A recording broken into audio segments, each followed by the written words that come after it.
Ever since 1971, if we ever talked about a place where we could pursue our desires and missions, UAE would always come to our mind.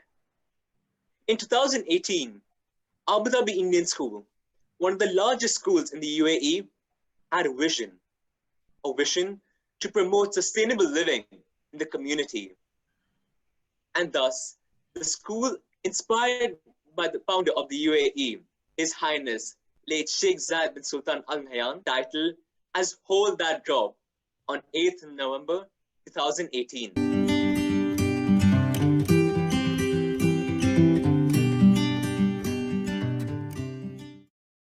10, 9, 8, 7, 6, 5, 4, 3, 2, 1. And it's a large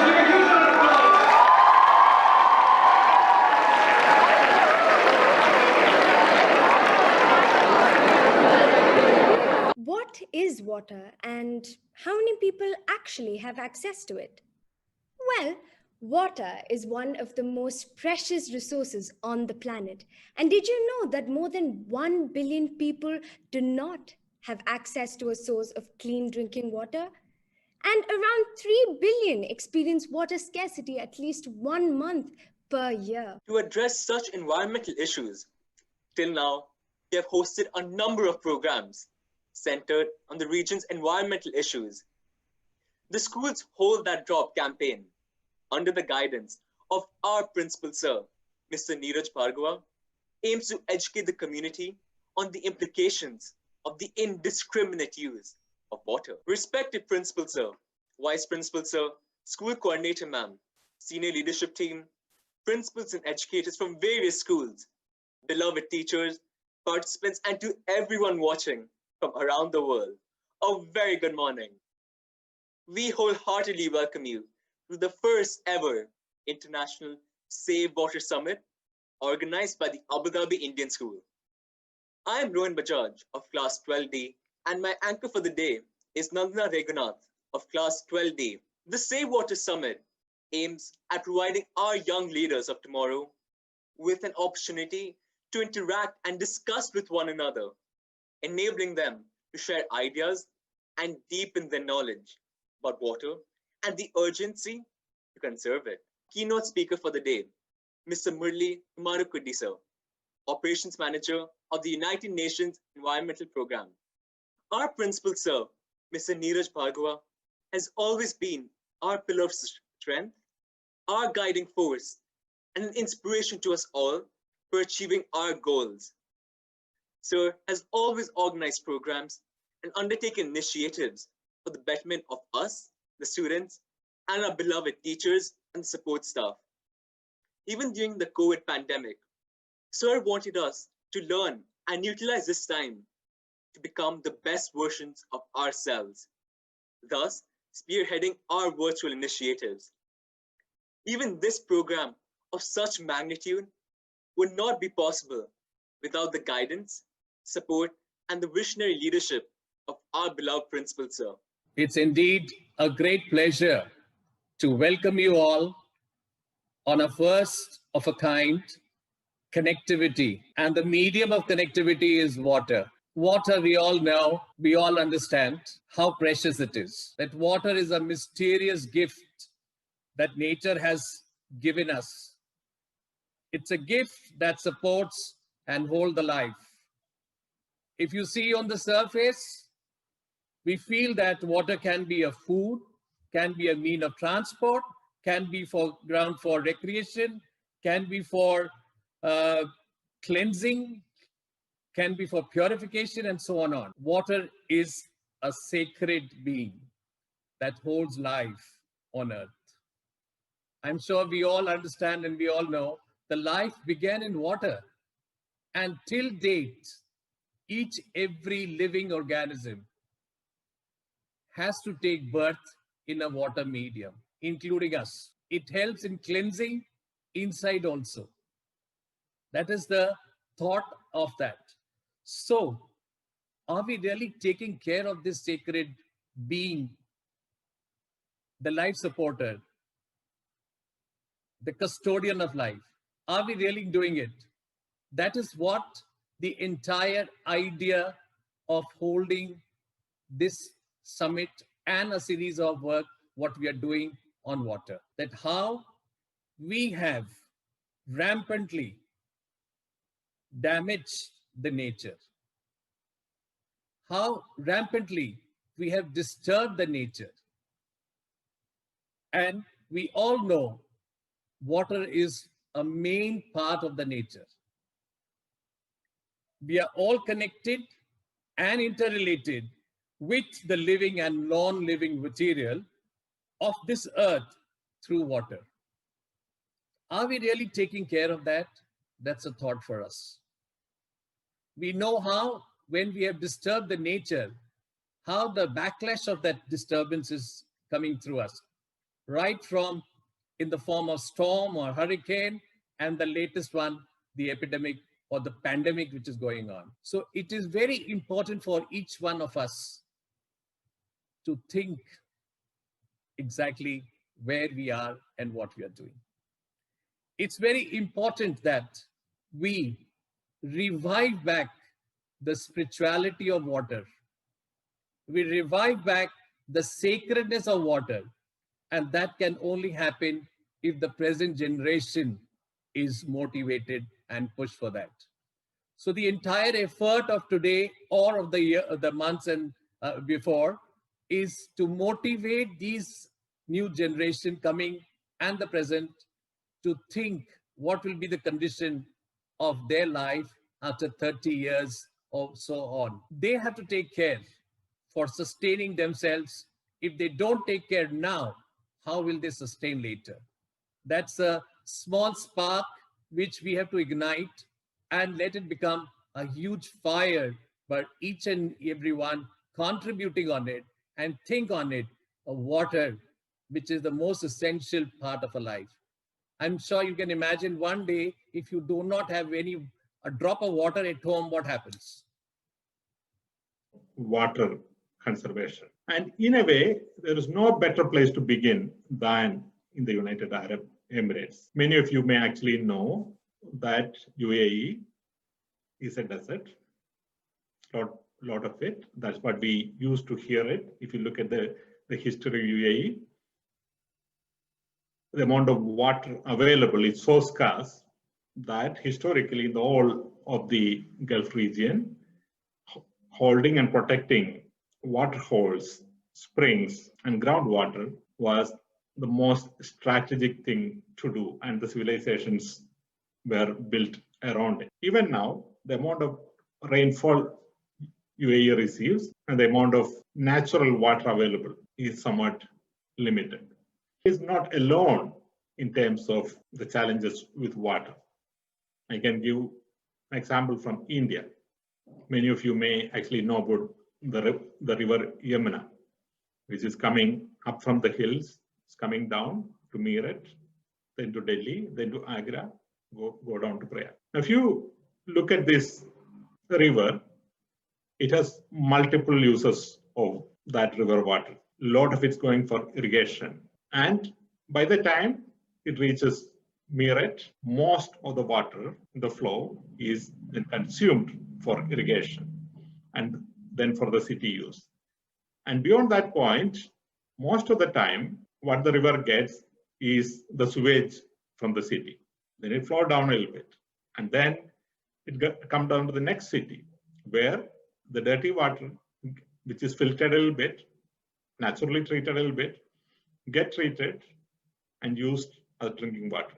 Then it come down to Delhi. If you walk to Delhi on a normal day, what you see is not a pristine natural river. What you see is a drain, it's a sewer. And as your principal said, it is possible that in 20, 30 years of time, you would see many such bridges standing around the world, where there was once a river, but now what is left is sand and rock and bridges. Should that be the case? Is that how we want our future? Is that the future we want to give to our children? Romans, wells, they can bring the water to the surface and start the irrigation.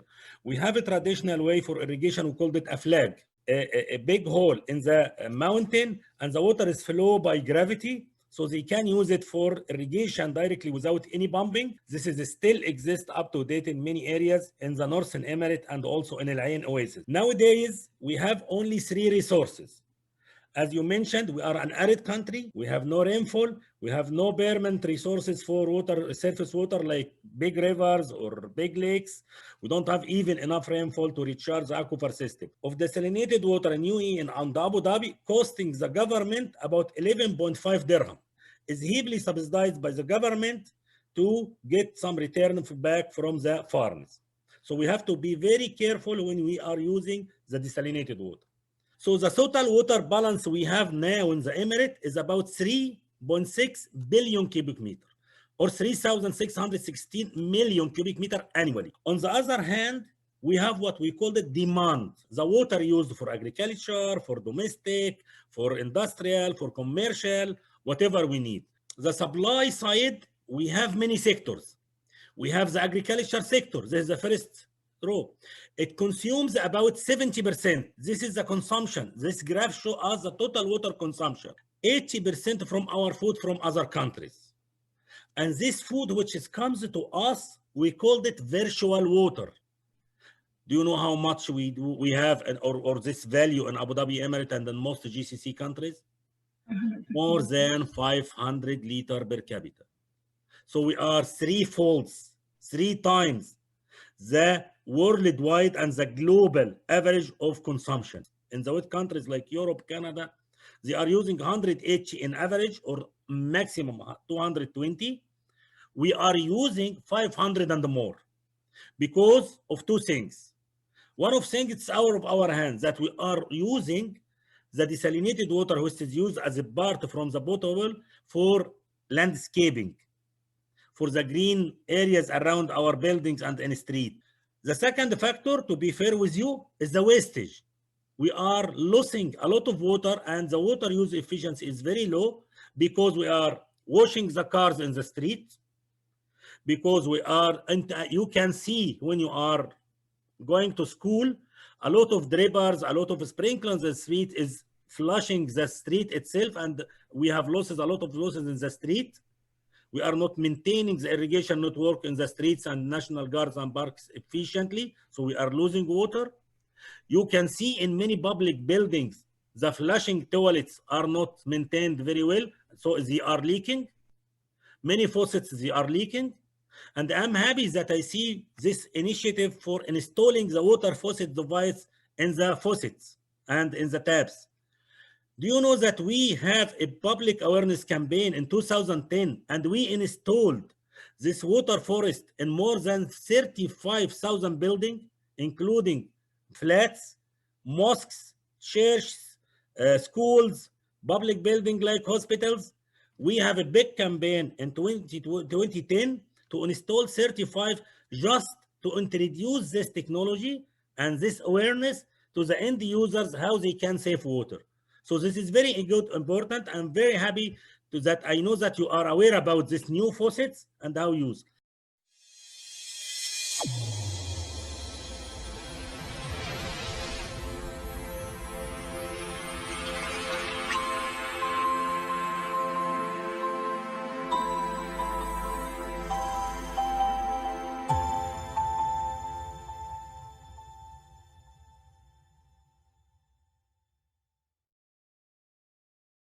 The concept is that you need to learn, you need to ponder, and then you need to propagate the whole concept of saving water.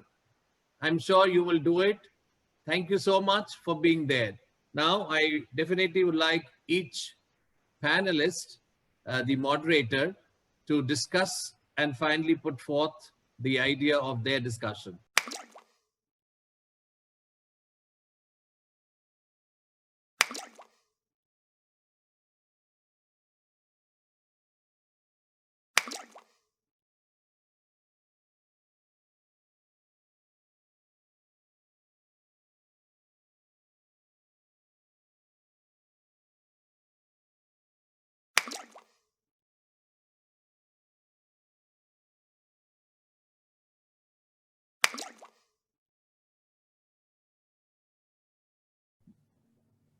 As this wonderful summit draws to a close, our roles are nearly done. But dear water warriors, your extraordinary journey begins now. I'm honestly lost for words. This entire event brought so much to the table on a new platform. I feel as though we've reached new heights, being able to give everyone a chance to come forward and openly voice their thoughts on such a pressing problem that has only grown more menacing in the last decade. It is my great pleasure to deliver the vote of thanks for this monumental occasion, that is the Hold That Drop Water Summit 2020. A big thank you to our respected chairman, Mr. Yusuf Ali, and the Board of Governors. We sincerely appreciate your guidance in directing this event in the right path. I'd like to take this opportunity to put on record our hearty thanks to our respected principal, sir, Mr. Neeraj Bhargava, for providing us with this spectacular platform where we can seamlessly integrate all kinds of technologies for a greater cause. Without sir's initiative, this event wouldn't have been possible, not in the slightest bit. I extend my thanks to today's keynote speaker, Dr. Mohammed Dawood from the Environment Agency, Abu Dhabi, for giving us such an informative keynote presentation on the steps employed by the Environment Agency to provide us with a stable and highly viable supply of water for various purposes to the citizens of the UAE. We highly appreciate the interaction session, and it definitely provided a huge incentive to our water warriors to come up with even greater solutions in the near future. I'd also like to thank our Vice Principal, sir, Mr. Rabindranath Tata, for his constant encouragement to the students all the way. We're extremely grateful to our school coordinator, ma'am, Mrs. Smriti Bhargava, for being with us all the way in bringing this event to life with her unwavering support. I must mention our deep sense of appreciation to the SLT members for being on board with this very ambitious initiative right from its inception. Your support has kept us moving forward for a better future. We would like to acknowledge our gratitude to Aditi ma'am and Hufrish ma'am for being the backbone and the brain of the Prakriti Club, which pioneered this initiative. We're also incredibly thankful to Ritu ma'am and Anu ma'am for mentoring and training the children to bring them in top shape. We owe major gratitude to Paliyappan sir, Nisha ma'am for their extensive involvement with the technical support, which has given us a near interrupt-free successful day. Furthermore, I also extend my sincere thanks to all the educators for their involvement in this initiative. Such an event cannot happen overnight. In fact, the wheels were set in motion months ago with great persistent efforts. I'd like to thank each one of the students for being a part of this massive initiative, and I warmly welcome you as fellow members in our army of water warriors who are working to change the look of tomorrow. We hope that you will spread the word and continue contributing to the cause for greater good. The participants deserve huge credit too for their hard work and effort. Their respective performances during the course of this event was a splendid display of sheer talent and stands as a testament to the endeavor they went through to achieve this level of creativity and eloquence. With that, I'd like to conclude by thanking all the schools for taking part in deciding the future, and we hope you, the audience, also enjoy being a part of the new tomorrow.